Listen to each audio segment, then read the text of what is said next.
안녕하세요. 신도시에서 작은 미용실을 운영하고 있는 30대 여성입니다.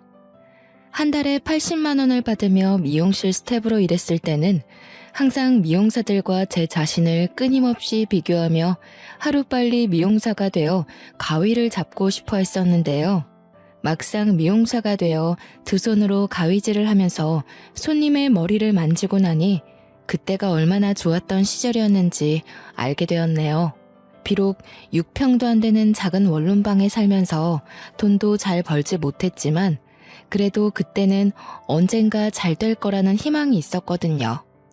어릴 때부터 저는 공부에 흥미가 없었습니다. 공부하는 것보다는 꾸미는 것을 더 좋아했고요. 공부 쪽에 흥미도 없고 잘 하지도 못하는 저에게 가장 큰 낙은 반 친구들을 예쁘게 꾸며주는 거였어요. 처음에는 화장 한번 해보지 못한 친구를 꾸며주기 위해 시작한 일이었지만 점차 친구들이 예뻐지는 모습을 보니 몹시 뿌듯해졌죠. 그래서 친구들을 화장해주길 자처한 것이고요. 친구들은 어느새 소개팅을 할 때면 저를 찾아와 꾸며달라며 부탁할 정도였습니다. 덕분에 친구들 사이에서는 유명 인사가 되어 언제나 제 주변은 북적거렸죠. 하지만 점점 아이들 사이에서 유명해질수록 부모님과의 사이는 점점 멀어지게 되었네요. 고등학교 선생님이셨던 부모님께서는 공부도 하지 않고 친구들 얼굴에 낙서나 하는 것을 전혀 이해하지 못하셨거든요. 담임 선생님과 아는 사이였던 부모님께서는 얼굴 들고 다니기가 창피하다며 가지고 있는 화장품을 전부 버리기까지 하셨습니다. 그런다고 해서 제가 마음을 고쳐먹고 공부에 전념하는 것도 아닌데 말이에요. 부모님과의 사이가 멀어질수록 곤욕을 겪는 것은 동생이었어요. 부모님께서는 모든 기대를 동생에게 걸기 시작했으니까요. 얼굴도 예쁘고 공부까지 잘하는 동생은 부모님의 자부심이자 성공시켜야만 하는 필연적 이유 같은 것이었죠. 부모님께서는 매일 과하다 싶을 정도로 동생에게 공부를 시키셨는데요. 동생은 공부하기가 싫어 펑펑 울다가도 부모님을 실망시키지 않기 위해 꾸역꾸역 참으며 공부를 했습니다. 동생에게 미안한 마음이 들었던 것은 그 때문이었던 것 같아요. 친구들과 어울려 놀다 늦게 귀가하는 날에도 동생의 방은 환한 불빛이 켜진 채 책상에 앉아있는 동생의 그림자를 비추었거든요. 대학교 진학을 하지 않겠다고 밝히자 부모님께서는 크게 분노하시며 꼴도 보기 싫으니 집에서 나가라고 하시더군요. 하지만 불행 중 다행인 것은 어찌되었든 고등학교를 졸업했다는 것이었습니다. 덕분에 아무 무리 없이 미용실 스텝으로 취업할 수 있었고요.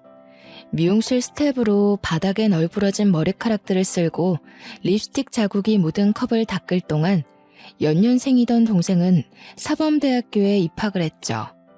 동생의 입학을 축하하기 위해 오랜만에 집을 찾자 아버지께서는 최근 근황을 물으셨는데요. 공부할 생각 없이 미용실 스텝으로 일한다는 것을 아신 후로는 떨떠름한 표정을 지으시며 헛기침을 하셨어요. 학교 다닐 때야 헛바람 들어서 그럴 수 있다고 쳐도 이제 사리 분별할 만큼 큰 애가 아직도 머리나 만지는 천박한 일이나 하고 있는 게 말이 된다고 생각하냐? 지금 하는 일 그만두고 다시 공부하겠다고 하면 경제적으로 지원은 해주마. 어디서 이런 덜 떨어진 반푼이가 우리 집으로 굴러들어와서는 이렇게 속을 썩이는지. 친딸만 아니었어도 벌써 고아원해버리고도 남았을 거다. 그놈의 핏줄이 뭐가 이렇게 질긴지. 아버지 입장에서는 제가 공부도 안 하고 머리나 만지는 게 마음에 안 드실지 몰라도 저는 지금 제가 하고 있는 일이 좋아요. 몸은 힘들지언정 이 길을 선택한 거에 후회도 없고요. 그러니까 아버지께서도 딱 3년만 기다려주세요.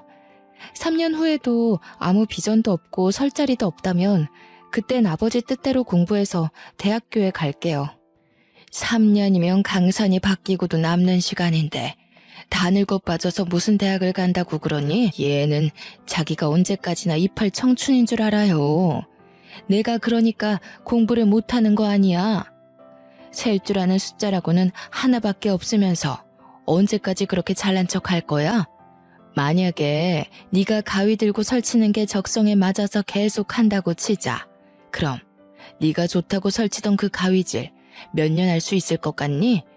5년? 7년? 기껏해야 10년 간신히 일하고 몸은 몸대로 다 망가져서 시집도 못 가고 평생 혼자서 늙어가겠지. 너는 천박한 가위질하다가 좋은 시절 다 보내고 혼자 병들어서 골골거릴래? 아니면 지금이라도 정신 차리고 공부해서 몸 편하고 마음 편한 일에서 적당한 사람 골라잡아서 편하게 살래? 내비도 부모 할 길을 옆집 똥개보다 더하게 아는 애한테 그런 소리가 다 무슨 소용이야? 그냥 내쫓고 말지.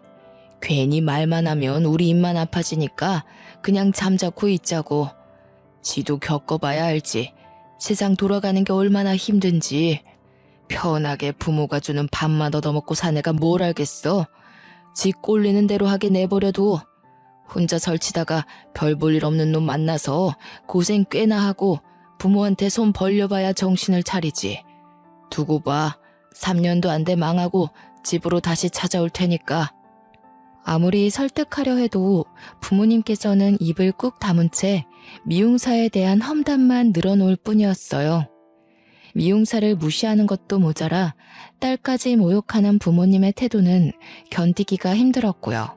아무리 발버둥 쳐도 부모님을 설득할 수는 없다는 걸 처음으로 마주하게 되었습니다. 그래서 성공할 때까지 부모님과 절연한 채로 살겠다고 다짐을 했죠. 부모님께서는 제대로 할 줄 아는 것도 없으니 금방 망할 거라고 했지만 그 반대였습니다.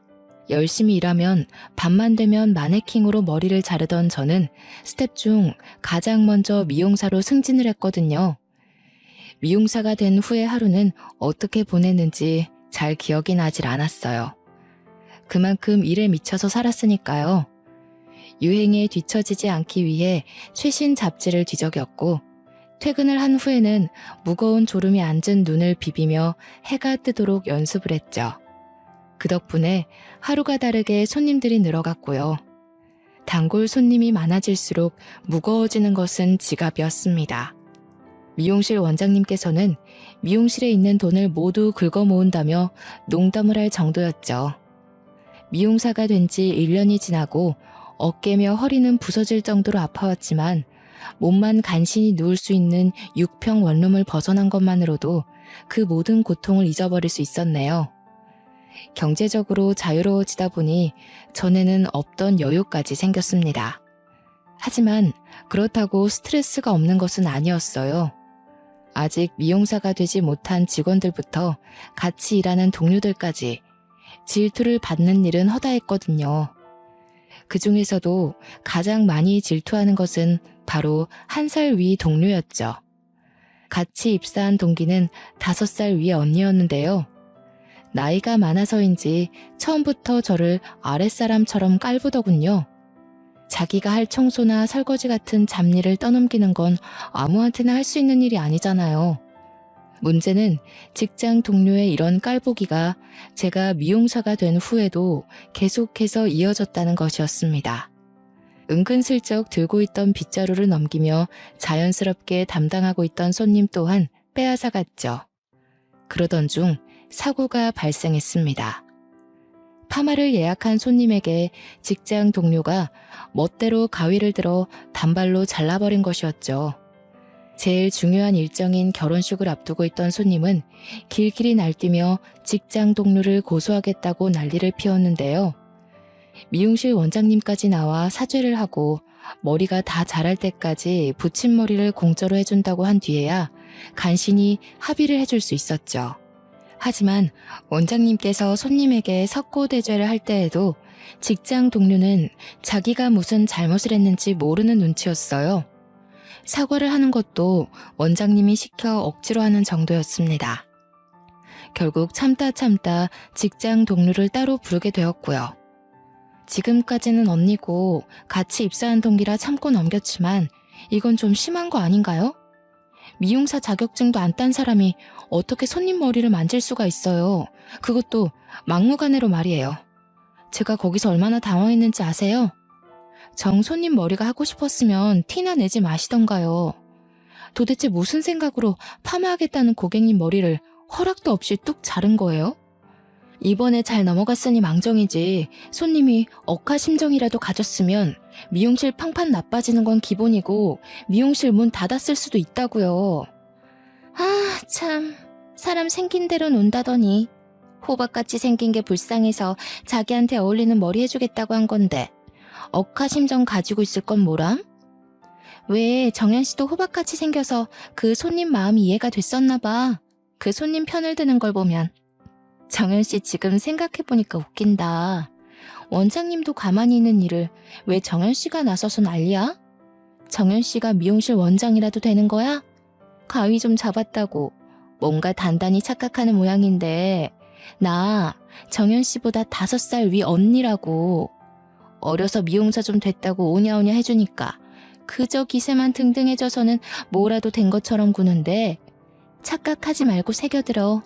정연 씨 그렇게 대단한 사람 아니야. 오히려 형편없는 사람이 아닌 게 다행일 정도지. 제가 별 볼 일 없는 사람이면 원영 씨는 그 밑에 뒤치다꺼리하는 사람이라도 되나 보죠? 5살이나 어린 동생 밑에서 바닥 청소하기 싫으면 실력이라도 키우세요. 창피하게 나이 내세우면서 어린애들 갈구지 말고.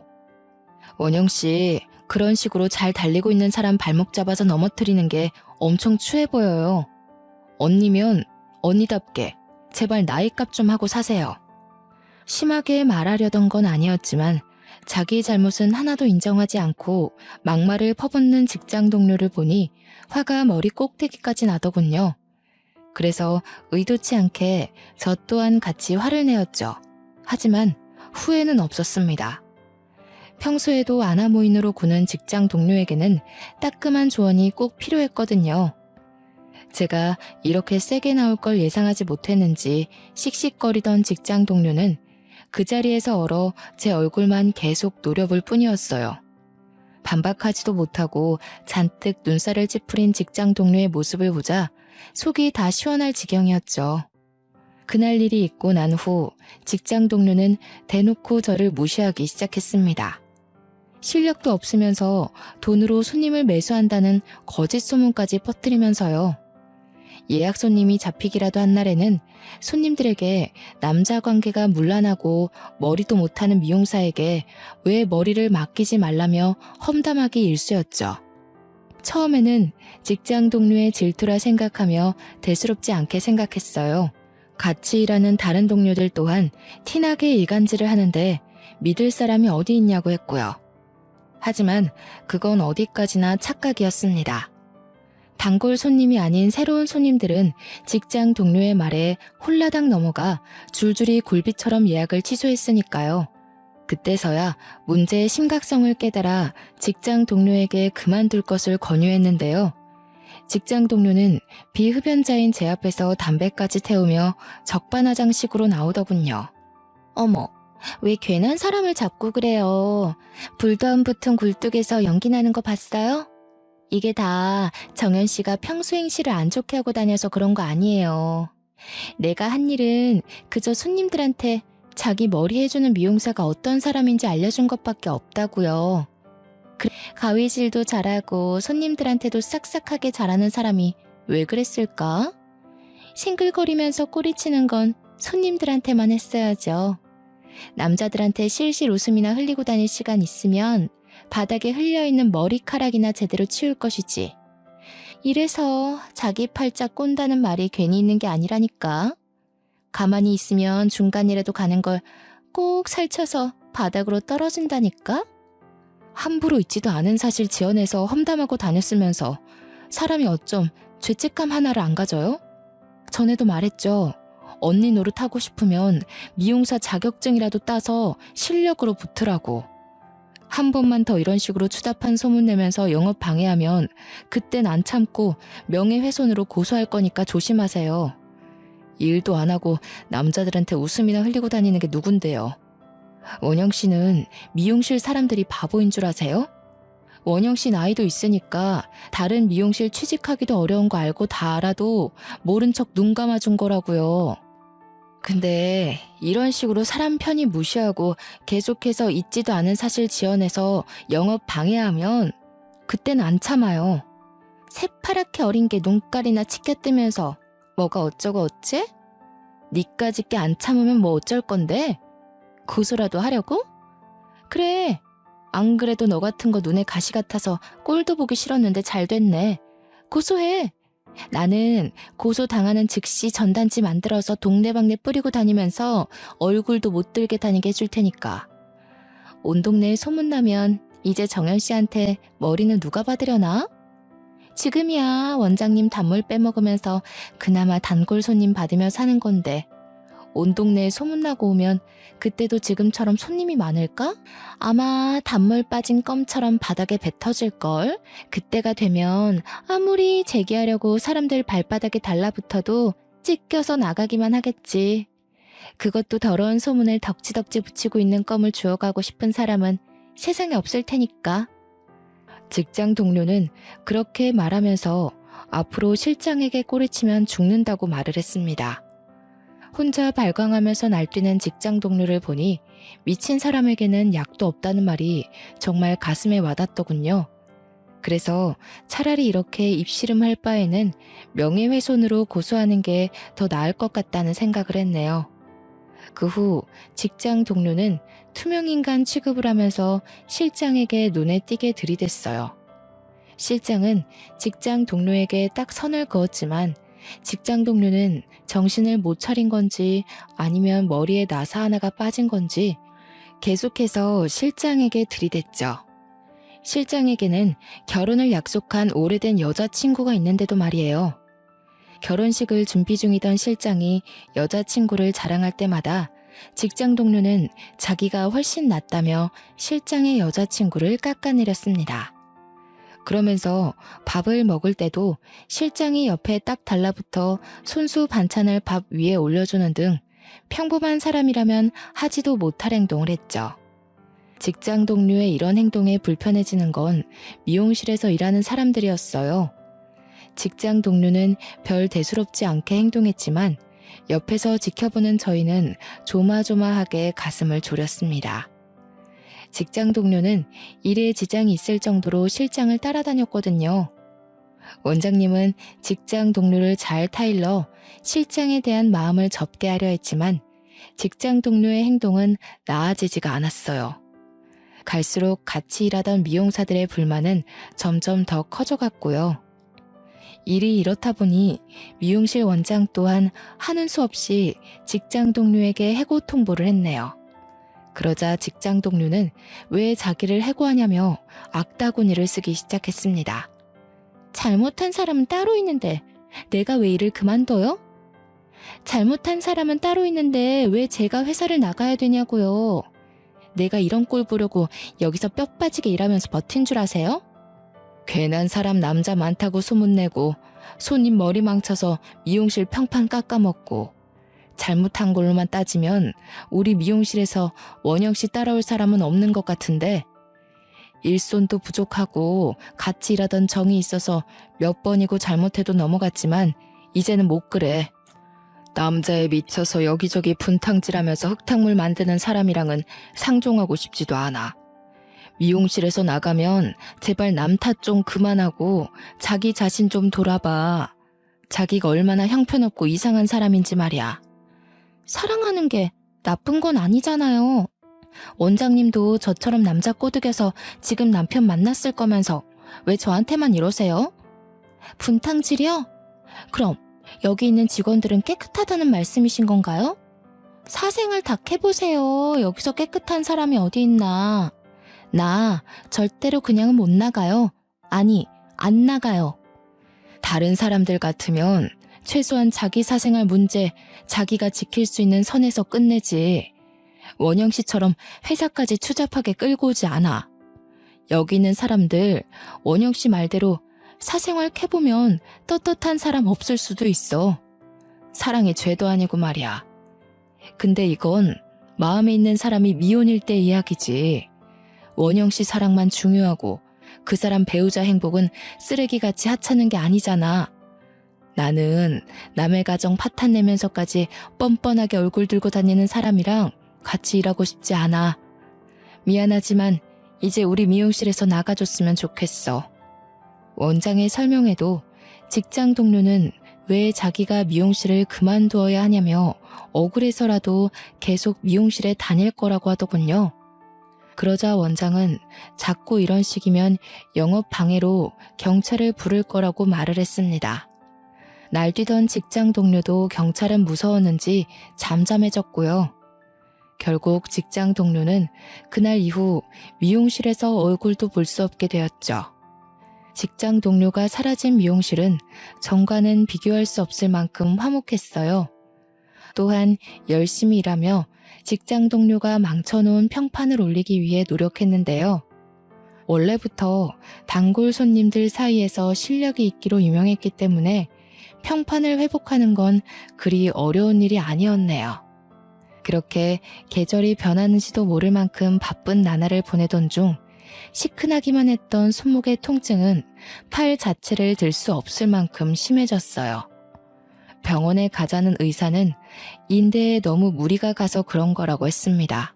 휴식을 취하지 않는다면 나중에는 아예 손목 자체를 못 쓸 수도 있다고 말을 했고요. 사정을 알게 된 원장은 한 달 정도 무급 휴가를 주었어요. 하지만 저는 한 달 휴가가 아닌 긴 휴식이 필요했죠. 지금까지는 안대가 씌워진 경주마처럼 열심히 달리기만 했거든요. 그래서 미용실을 그만두기로 결심을 하게 되었는데요. 미용실 식구들이 몇 번이나 붙잡는 탓에 쉽게 발걸음이 떨어지지가 않았네요. 몇 년간 가족들보다 더 오래 붙어 있으면서 산전수전을 다 겪은 미용실 식구들을 두고 혼자 떠나자니 마음이 편치 않았거든요.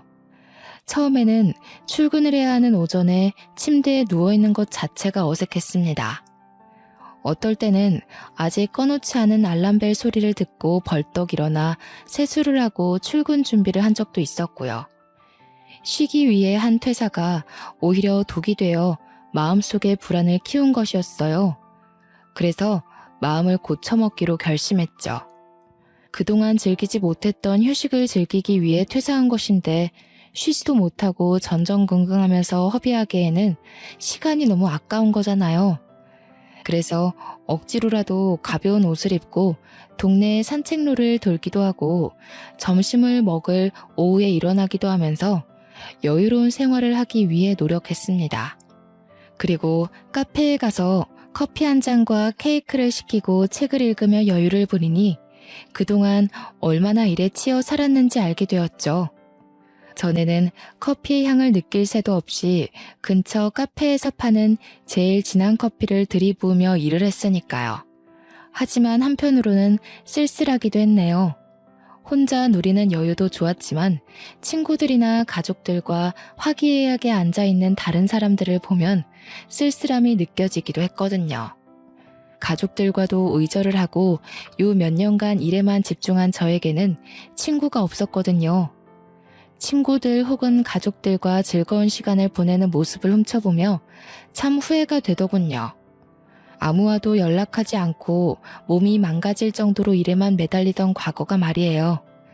그렇게 3개월 동안 충분한 휴식을 취하고 나니 다시 미용실에서 일하고 싶다는 생각이 들었습니다. 친구도 그렇다고 사랑하는 가족도 없는 저에게 유일하게 남은 것은 일하는 것뿐이니까요.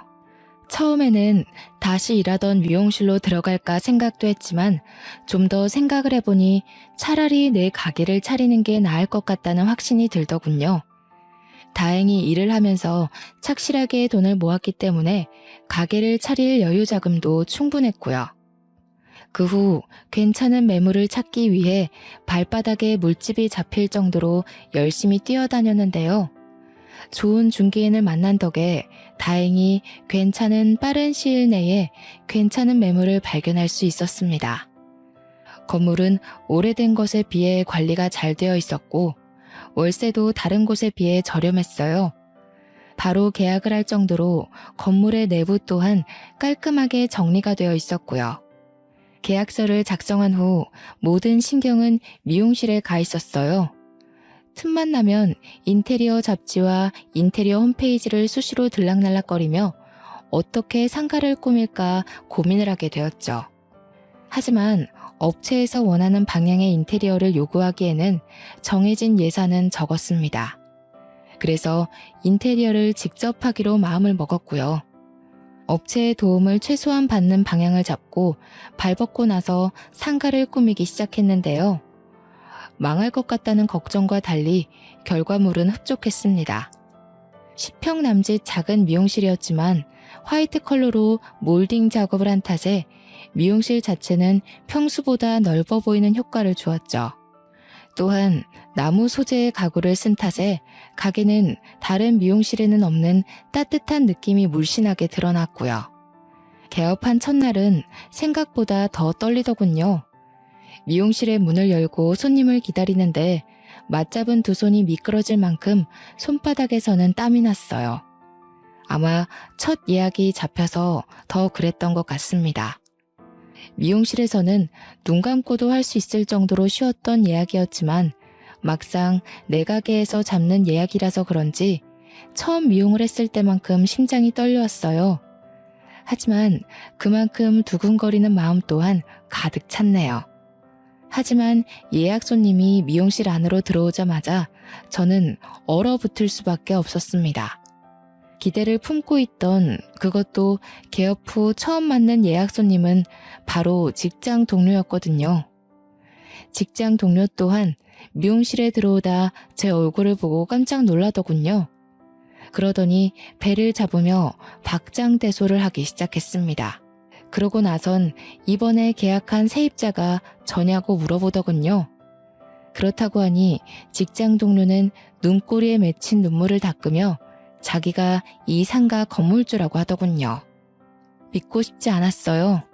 간신히 발품을 팔아 마음에 드는 곳에서 장사를 할 수 있는 기회가 찾아왔는데 직장 동료가 건물주라니 너무나 절망적이었습니다. 병원에서 다시 가위질을 할 수 없다는 이야기를 들었을 때도 이렇게 절망적이지는 않았죠. 뭐야, 이번에 들어오는 세입자가 정연 씨인 줄 알았으면 월세나 왕창 받을 걸 그랬다. 이번에 처음 받는 세입자여서 내가 월세도 깎아주고 선심도 썼었는데 아까워 죽겠지 뭐야? 그래도 어쩌겠어. 마음씨 착한 내가 봐줘야지. 부동산 중개인 말로는 여기저기 매물 찾아다니느라 고생 꽤나 했다고 하던데 여기서 나가면 또 그 개고생을 다시 해야 되는 거잖아. 정연 씨는 어떻게든 나를 미용실에서 내쫓고 싶어서 미용실 식구들한테도 이간질하면서 수작을 부렸지만 괜찮아. 내가 과거에 연연할 만큼 누구처럼 뒤끝 있는 성격을 가진 것도 아니고 말이야. 원래라면 무슨 수를 써서라도 내쫓고 싶어 했을 직장 동료는 무슨 일 때문인지 여유가 넘쳐 보였어요. 원한다면 월세를 더 깎아줄 수 있다는 선심까지 부렸고요. 예기치 못한 직장 동료의 반응에 의아해하던 중 직장 동료는 큰 다이아가 반짝이는 반지를 낀 손으로 긴 머리를 넘기며 입을 열었네요. 예전에는 할 것도 없고 그 중에서 만만한 미용사나 돼보자는 심산이었지만 이제는 그럴 필요가 없어졌거든. 왜 그런 말이 있잖아. 여자는 남편만 잘 만나도 팔자 피는 거라는.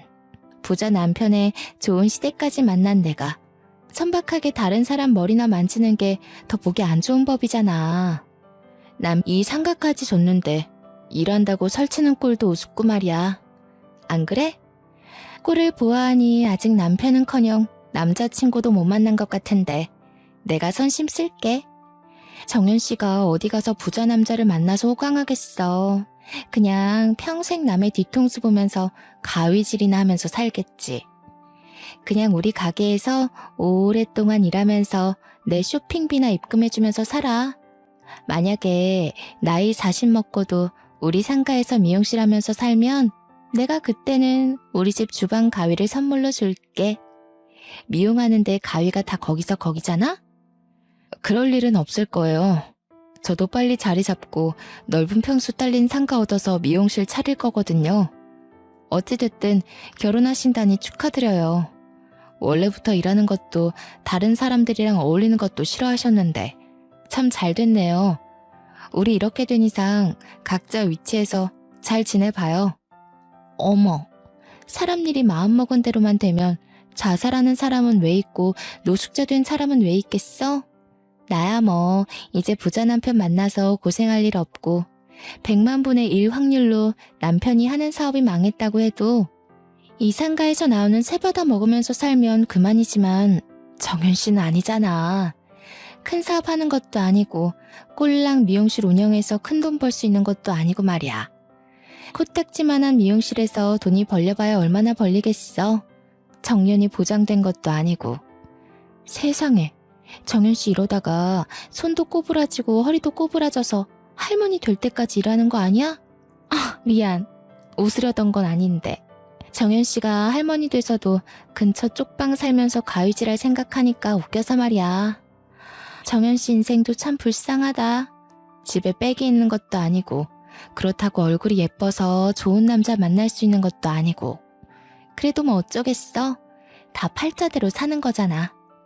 정현 씨 할머니 될 때까지 내 쇼핑 비용 내줘야 하니까 손 관리 잘하고. 그럼 수고해.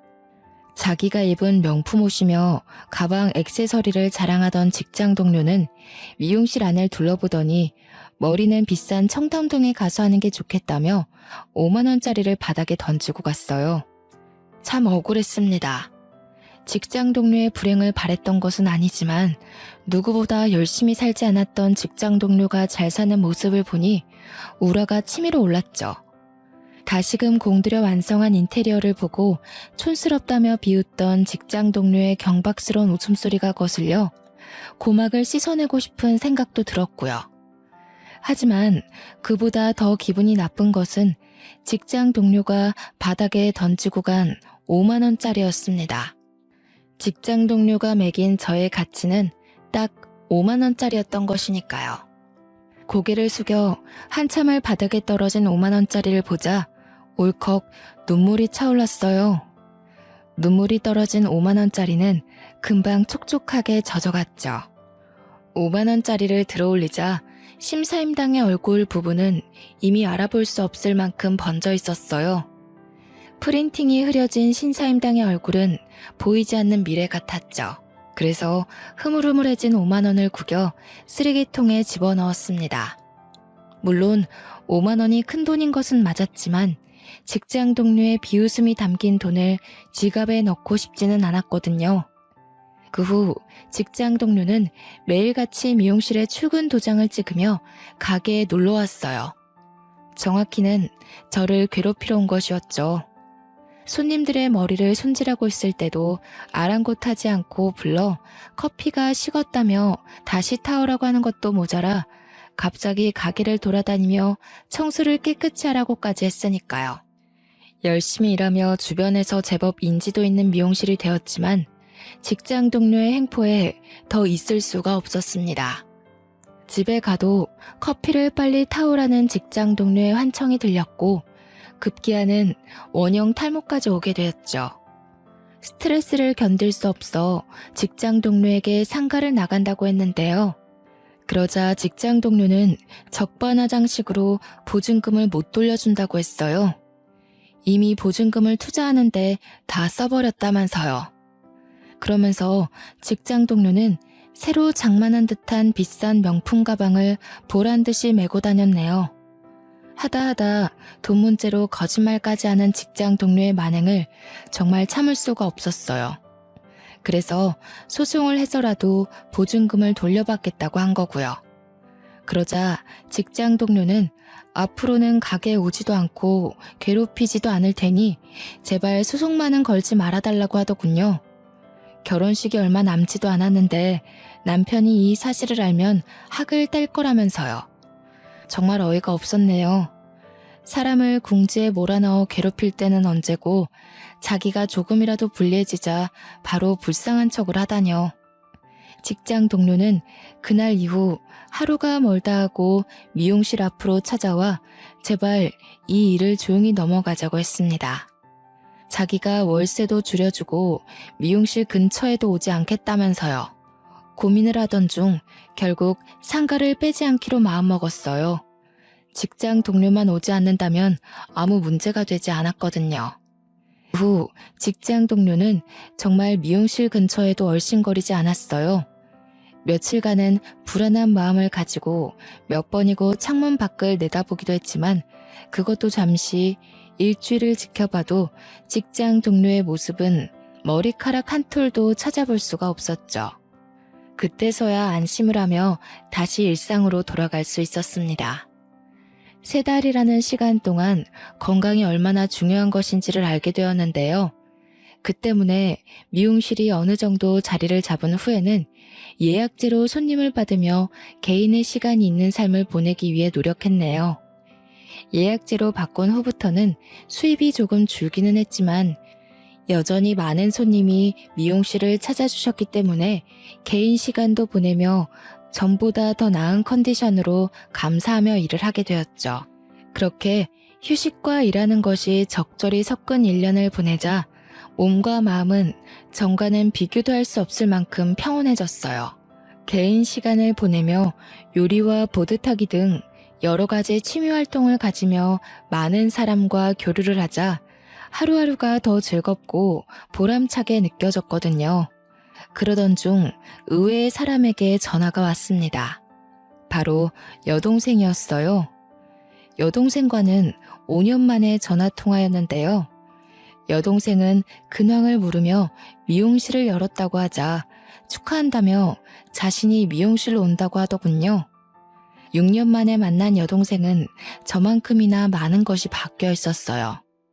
부모님으로 인해 긴 검정머리만 고집하던 동생의 머리는 밝은 다갈색으로 염색되어 산뜻한 웨이브 손질이 되어 있었죠. 잘 꾸며진 미용실을 보며 여동생은 제가 이만큼 성공할 줄 몰랐다고 감탄을 했습니다. 여동생이 그렇게 말해주니 기분이 좋더라고요. 처음으로 가족에게 인정을 받은 것이잖아요. 임용고시는 어떻게 되고 있냐고 묻자 동생은 커피보다 더 쓴 미소를 지으며 임용고시를 그만두었다고 했습니다. 공부밖에 모르며 어렸을 때부터 선생님의 길을 가려던 동생이 임용고시를 준비하지 않다니 깜짝 놀랄 수밖에 없었어요. 동생은 티스푼으로 김이 나는 커피를 저으며 선생님에 대한 기대감이 너무 큰 탓이었는지 아니면 소심한 자신의 성격 때문이었는지 실습을 통해 자신이 얼마나 선생님이란 직업에 맞지 않는 사람인지 알게 되었다고 말을 했네요. 그렇게 말하는 동생의 모습은 어딘지 모르게 텅 비어있는 듯 했어요. 그럴 만도 했습니다. 동생은 10몇 년이라는 긴 시간 동안 선생님이란 직업을 향해 달려갔으니까요. 오랜 시간 쌓아온 꿈이 없어진 현실에서 사는 동생이 어떤 슬픔을 느끼고 있을지 상상도 할 수 없었습니다. 동생은 너무 불쌍하게 보지 말라며 좋은 사람을 만나 꼭 결혼한다고 하더군요. 듣던 중 반가운 소리에 저는 안도의 한숨을 내쉬었고요. 핸드백에서 청첩장을 꺼내 넘겨주며 동생은 이제 그만 본가에 들어오는 것이 어떠냐고 했습니다. 부모님도 지난날 자신의 실수를 후회하고 있다면서요. 집에서 부모님이 기다린다는 소리를 듣자 온몸에 찡한 진동이 느껴지는 듯 했네요. 부모님께서 그렇게 저를 기다리시는 줄 몰랐으니까요. 동생과 함께 찾아뵌 부모님은 예전의 모습이 희미해진 정도로 많이 노쇠한 모습이셨습니다. 부모님은 그동안 자신들이 어리석어 귀한 딸을 냉대했다며 사과를 하셨는데요. 그 말을 들으니 알 수 있었습니다. 저는 지금까지 부모님을 미워한 것이 아니라 부모님을 너무 사랑해 인정받고 싶어 했다는 걸요. 그렇게 우리 가족은 그동안 같이 하지 못한 시간을 붙잡기 위해 참 많이도 함께하게 되었네요. 부모님과 이렇게 오랜 시간 대화를 나누며 같이 있는 것이 처음이라 어색했지만 그래도 기분은 좋았어요. 부모님과 시간을 보낸 후에는 다 같이 동생의 상견례에도 참석을 하게 되었죠. 직접 뵌 동생의 시부모님과 매제는 참 좋은 사람이었어요. 가진 것이 많을수록 사람이 오만해지기 망정인데 사업으로 많은 것을 가지신 동생의 시부모님과 매제에게는 오만함 같은 것은 눈 씻고 찾아봐도 보이지 않았죠. 오히려 귀한 딸을 시집 보내주어 감사하다며 겸손한 모습을 보일 정도셨습니다. 어른들은 예의 바르고 참하게 생긴 여동생을 마음에 들어 하셨어요. 매제 또한 동생을 응시하는 눈빛을 통해 얼마나 동생을 사랑하는지 알게 되었고요. 행복해하는 여동생을 보며 저는 그저 여동생이 행복하게만 살면 좋겠다는 생각을 하게 되었습니다. 상견례를 마치고 나오는데 부모님께서는 결혼할 때가 되지 않았냐며 저에게도 선볼 것을 권유하셨는데요. 결혼은커녕 연애도 생각해보지 않은 턱에 당황스러웠죠. 하지만 양쪽 집에서 사랑받는 동생의 모습을 보니 좋은 사람이 생긴다면 결혼을 하는 것도 나쁘지 않겠다는 생각이 들게 되었습니다. 그 후 부모님의 소개로 선을 보게 되었죠. 선자리에 나온 남자는 회계사로 미적 감각이라고는 하나도 없는 자신과는 다르게 남의 머리를 예쁘게 다듬어주는 미용사가 대단하다며 저를 칭찬해 주었어요. 꾸미지 않는 제 모습을 인정해주는 그 남자에게 참 마음이 가더군요. 그래서 몇 번 더 만난 후 정식으로 연애를 시작하게 되었죠. 제대로 된 연애는 처음이었기에 모든 게 설레고 신기했습니다. 남들은 비웃을지 모르지만 남자와 다정하게 손을 잡고 한강에 산책을 가고 챙겨온 도시락을 먹는 것만으로도 너무나 행복했죠. 남자는 제가 입 주변에 음식을 묻히고 먹을 때면 챙겨온 물티슈로 립스틱이 지워지지 않도록 조심스레 입가를 닦아주는 다정하고 꼼꼼한 사람이었어요. 그런 남자가 있었기에 더 열심히 일을 할 수 있었죠. 남자와 밤에 있을 데이트를 생각하며 열심히 일을 하고 있을 때였어요. 직장 동료는 아무런 예고도 없이 쳐들어오며 미용실을 쭉 둘러보았어요. 영업시간이 끝났으니 그만 나가달라고 하자 직장 동료는 건물주에게 어디서 명령이냐며 갑질을 하기 시작했죠. 그러더니 갑자기 다음 달 안으로 가게를 정리하라고 하더군요. 아직 계약 기간이 5개월이나 남아있는데 가게를 정리하라니 그저 당황스러울 뿐이었습니다. 아무런 언지도 없다가 갑자기 다음 달까지 가게를 빼라뇨. 다음 달 예약까지 꽉 차 있는 상태인데 그럼 예약한 손님들은 어쩌라고요. 다음 달까지는 무리예요. 3개월 정도 시간을 주시면 그동안 가게도 알아보고 손님들도 정리할 테니까 그때까지만 기다려주세요. 아직도 내가 정현씨 밑에서 허드렛 일이나 하던 스텝으로 보여? 어디서 명령이야. 건물주가 나가라면 군말 없이 나가는 거지. 가만 보면 정현씨는 어린 사람이 어떻게 이렇게 경우도 없고 상도덕도 모르는 걸까? 사람들이 다 오냐오냐 해줘서 머리에 개념이라는 상식이 없는 건가? 그럼 5살 언니인 내가 톡톡히 알려줄 테니까 잘 박아 넣어. 정현씨, 돈 없어서 남의 건물에서 장사를 하는 사람은 말이야. 절대적으로 건물주 말을 따라야 돼. 그게 세상의 이치자 진리거든. 지금까지는 돈도 없고 팔자도 없는 정현씨가 안쓰러워서 봐준 거지만 이제는 안 되겠어.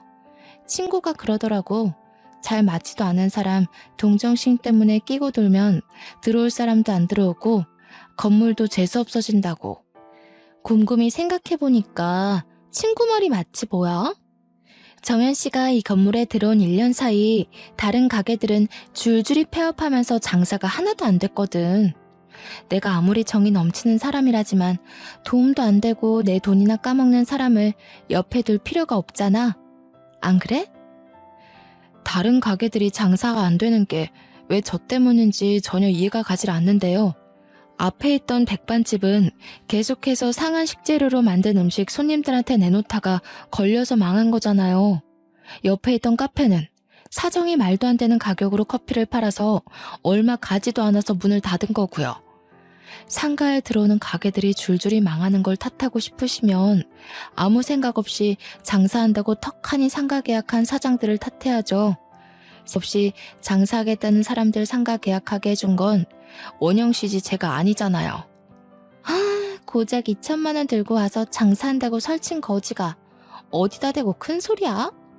그렇게 당당하고 떳떳해서 너는 내 건물에서 꼴랑 70만 원 내고 장사하냐? 이렇게 똑똑하고 싹싹한 양반이 그럼 왜 지금까지 건물 하나 못 사고 멍청한 스텝 밑에서 월세 내면서 일하고 있을까? 나는 그게 더 궁금한데? 정연 씨, 그 사람이 똑똑하고 안 똑똑하고는 중요하지 않아. 돈이 많은지 적은지가 중요하지. 이렇게 뻣뻣하고 키만 큰 여자를 누가 데리고 가고 싶어 할까? 남자들은 나처럼 아담하고 백침 있는 여자를 좋아하는데 말이야.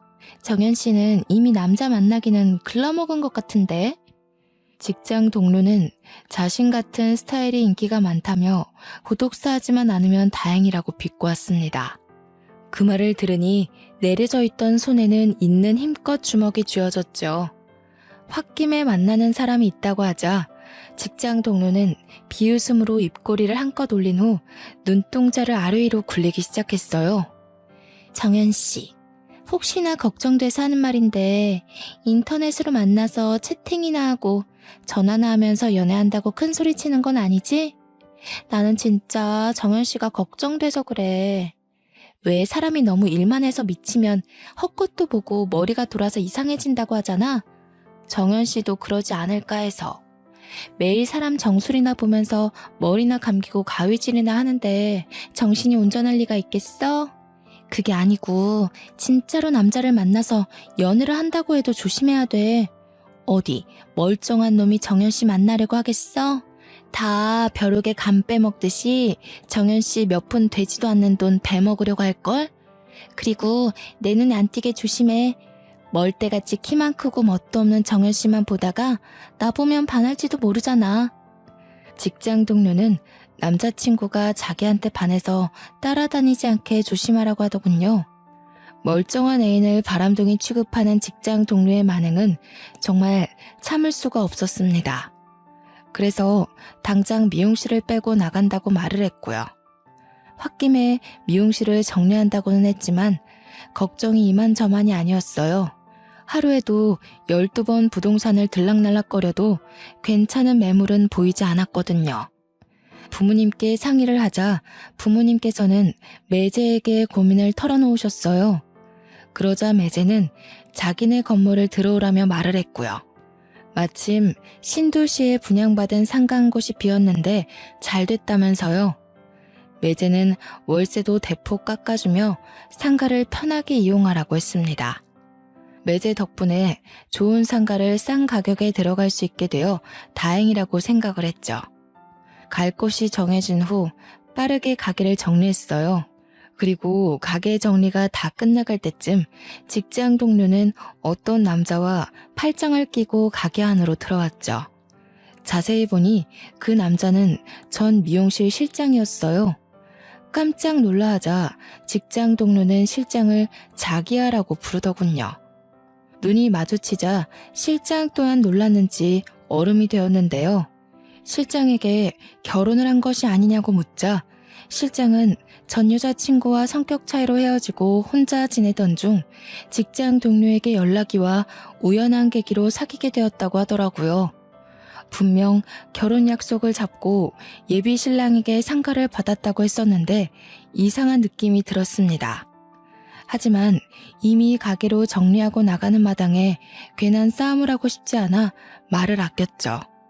멀리서 봐도 한숨만 푹푹 쉬던데 들어갈 상가는 구했고 그것도 아니면 반지 합방 개조해서 미용실로 쓰려나? 여름에 좋기는 하겠다. 더운데 햇빛도 안 들어오고 습해서 시원할 거 아니야. 손님들이야 뭐 잘 안 들어올 수도 있겠지만 그런 게 뭐가 중요하겠어. 손님들이야 새로 구하면 되지. 바퀴벌레는 벌레들 중에서도 제일 똑똑하다고 하더라. 이참에 바퀴벌레 미용실이나 한번 해보는 게 어때? 지금 정연 씨 처지에는 딱일 것 같은데. 할 말 못할 말 필터 없이 내뱉는 주둥이 미용은 가능할 것 같아요. 걱정해 주시는 건 고마운데요. 이제 제 걱정하지 마시고 잘 사세요.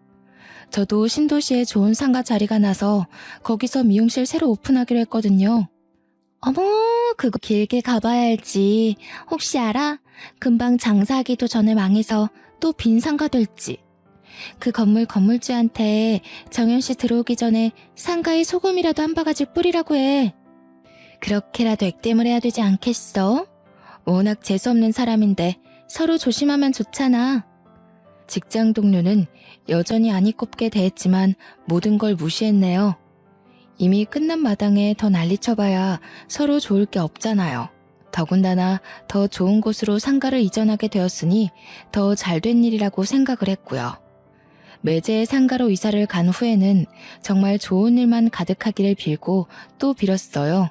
그리고 새로 모든 걸 시작하다 보니 처음 몇 달간은 예약제가 아닌 일반 미용실처럼 운영을 하며 미용실이 만석이 될 때까지 사람을 받았죠. 다행히 새로 이사한 상가에서는 좋은 일만 일어났습니다. 그동안의 힘든 일에 대한 보상받기라도 한 것 같죠. 미용실의 장사는 전에 일하던 것에 3배가 넘는 수익이 나왔고 잘 만나던 남자친구는 프로포즈를 해왔어요.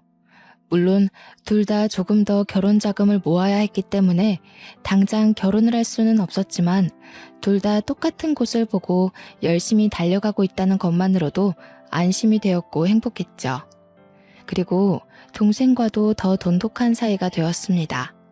바로 옆 상가에서 커피숍을 차린 여동생은 틈만 나면 커피와 케이크를 들고 저희 가게에 놀러 왔거든요.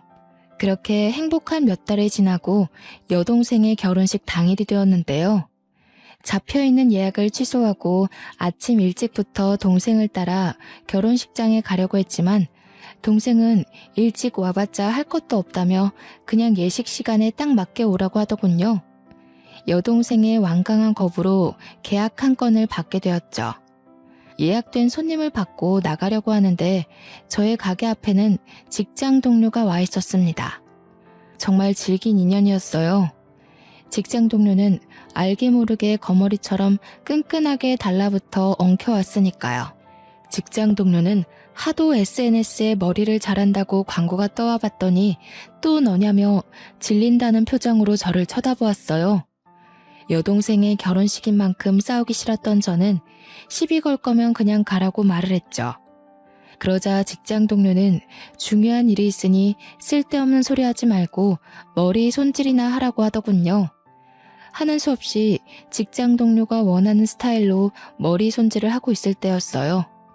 직장 동료는 자기가 오늘 어디 가는지 아냐며 묻지도 않은 말을 하기 시작했죠. 오늘 내가 급한 약속만 없었으면 다른 미용실에 가서 머리를 하는 건데 정현 씨는 좋겠네. 내가 약속을 잡을 덕분에 머리도 하고 돈도 벌게 됐잖아.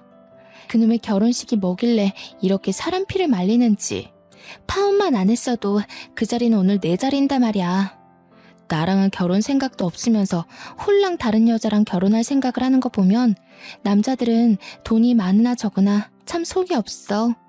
그저 새롭게 예쁜 여자만 보면 좋다고 헤헤거리면서 조강지처도 버리고 다른 여자 만나러 가버리잖아. 정현 씨야 남자 만난 적이 없으니까 잘 모르려나? 저는 원영 씨가 누굴 만나던 어느 결혼식에 가던 상관없어요. 그냥 빨리 머리 손질 끝나고 가게 문 닫고 싶을 뿐이에요.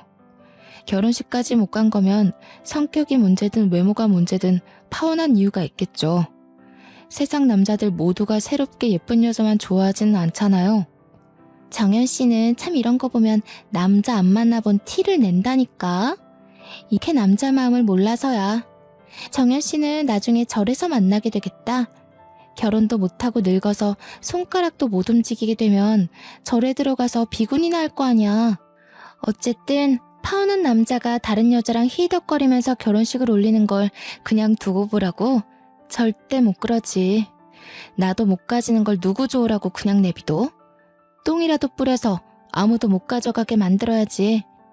나는 꼴랑 상가 한 개 받고 쇼핑도 마음대로 못하면서 절절 매고 사는데 다른 여자는 사모님 소리 들으면서 평생 카드나 긁는 재미로 사는 걸 보라고? 절대 못 그러지.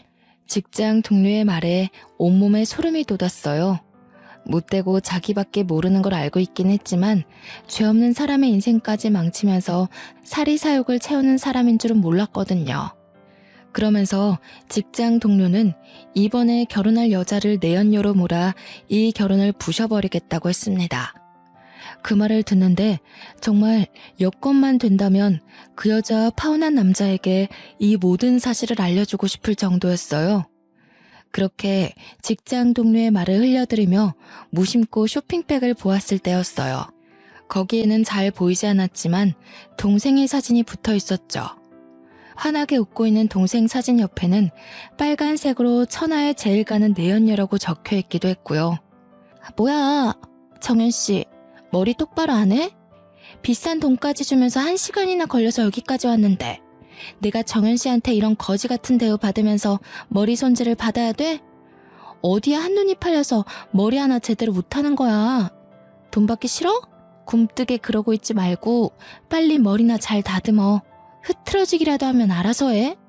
그대로 가게 리뷰에 태료해 줄 테니까. 그나저나 그 여자 인생을 어떻게 조져야 유통기한 지난 음식처럼 아무도 안 데려가려나? 두고 봐. 무슨 수를 써서라도 전국 방방 곳곳으로 얼굴도 못 들고 다니게 만들어줄 테니까.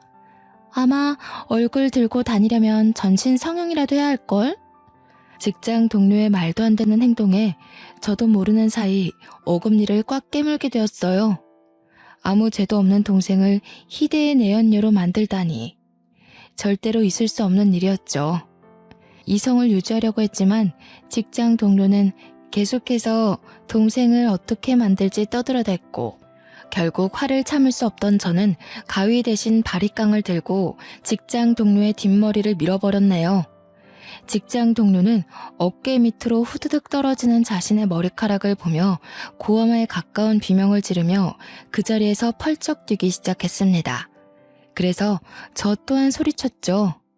니까짓 게 뭔데 우리 동생 결혼식을 망치냐라고 하면서요. 그랬더니 직장 동료는 자기 의사에 상관없이 머리를 망친 죄로 고소를 하겠다고 하더군요. 저 또한 가만히 있을 수 없었습니다.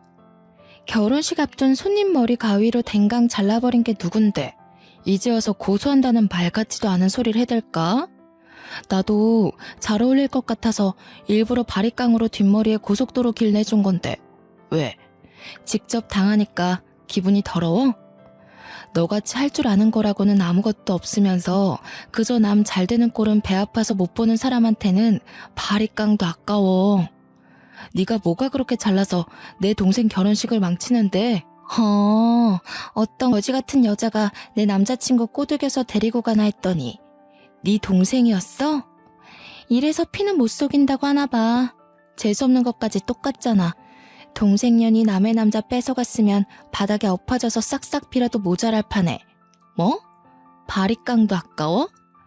내가 너희 남매 가만둘 것 같아? 아주 싹 다 묶어서 희대의 쌍년으로 만들어줄 테니까 딱 기다려. 나랑 우리 동생이 쓰레기면 너는 분리수거도 안 되는 오염물질이게? 남의 남자 뺏고 싶어서 안 달래면서 대도 안 되는 여우짓 하는 건 그쪽 전매 특허 아니었나? 머리가 나쁘면 눈치라도 있어야지. 그저 욕심만 많아가지고. 누구는 뭐 사람 하나 등신 만들 줄 몰라서 가만히 있었던 것 같아? 누가 먼저 한국에서 얼굴 들고 못 다닐지 어디 지금 한번 보자고. 씩씩거리던 직장 동료는 급기야 카트 위에 있던 가위를 들고 달려들기 시작했습니다. 다행히 달려드는 직장 동료를 밀쳐 크게 다치지는 않았지만 아침부터 공들여 손질한 긴 머리는 싸움을 증명하기라도 하듯 덜렁 잘려나가 있었어요. 그것도 한쪽만 말이에요. 웨이브진 머리는 어깨를 타고 흘러 바닥에 떨어졌죠. 잘린 머리카락을 본 후 당장 핸드폰을 들어 매제에게 전화를 걸었죠. 다행히 매제는 바로 전화를 받더군요. 어떻게 살았기에 예의도 모르는 몰상식한 여자랑 결혼하려던 사실을 숨기고 귀한 우리 동생이랑 결혼하려고 할 수 있냐며 소리치자 바닥에 주저앉은 직장 동료의 안색은 삽시간으로 퍼렇게 질렸습니다. 제가 매제에게 전화를 걸 줄은 꿈에도 몰랐던 거죠. 그러자 매제는 정말 죄송하다며 일단 직장 동료를 바꿔달라고 했습니다. 전화기를 받아든 직장 동료는 매제에게 무슨 말을 들었는지 풀이 죽은 채로 눈물만 흘렸고요. 저는 반쯤 잘린 머리 그대로 결혼식장에서 찾아갔어요. 길가에 거지보다 더한 제 몰골을 본 매제는 전 연인을 깔끔하게 정리하지 못한 자신의 잘못이라며 자책을 했죠. 그러면서 그동안 직장 동료 사이에서 있었던 일을 말해주었습니다. 미용실에서 쫓겨난 직장 동료는 매제 회사의 사무직으로 취업해 일을 했는데요. 직장 동료의 적극적인 어필로 인해 인연이 되어 사귀게 되었다고 하더라고요. 매제 또한 적지 않은 나이였기에 만난 지 6개월 만에 결혼 생각을 해 자기가 가지고 있던 건물을 직장 동료에게 넘겨준 것이었죠. 하지만 직장 동료는 결혼을 약속하자마자 돌변을 해 감당하기 힘든 사치를 부리며 매제에게도 엄청난 집착을 했다고 말했습니다. 회사의 여직원이 매제와 이야기를 하는 모습만 봐도 발작을 하며 여직원의 머리채를 잡을 지경이었죠. 결국 직장 동료의 집착과 끊임없는 사치에 지친 매제는 먼저 이별을 통보했다고 하네요. 그래도 만났던 정을 생각해 가진 것이라고는 아무것도 없는 직장 동료에게 자신이 가진 건물을 남겨준 것이고요. 모든 것을 털어놓은 매제는 앞으로 자신이 잘 처신해 여동생과 저에게 피해가 가는 일 없도록 할 테니 제발 한 번만 믿어달라고 하더군요. 어떻게 장담할 거냐고 하자 매제는 약속할 수 있다며 후원장담을 했죠. 매제의 말처럼 결혼식이 끝난 후 직장 동료의 모습은 실오라기 하나 찾아볼 수가 없었어요. 건너들은 이야기로는 몇 번이고 매제에게 매달리다 연인 사이인 실장에게 들켜 두 남자 모두에게 버림을 받았다고 하더군요. 하지만 그렇다고 할지라도 남자의 환장한 직장 동료는 금방 다른 남자를 찾아 떠날 게 불보듯 뻔한 일이죠. 현재 여동생은 결혼식을 올리고 매제와 함께 행복한 신혼생활을 즐기고 있는 중이에요. 저 또한 한 달 후 결혼식을 올릴 예정이고요. 언젠가 자신의 행복만을 중요시하고 다른 사람들을 배려하지 않는 사람들이 꼭 벌을 받았으면 좋겠습니다. 사람은 모두 자신이 행복할 권리를 가지고 있는데 타인이 자신의 행복을 빼앗을 권리는 없는 거잖아요. 사연을 들으시는 여러분 또한 언제나 자신의 행복을 꼭 지키시길 바랄게요.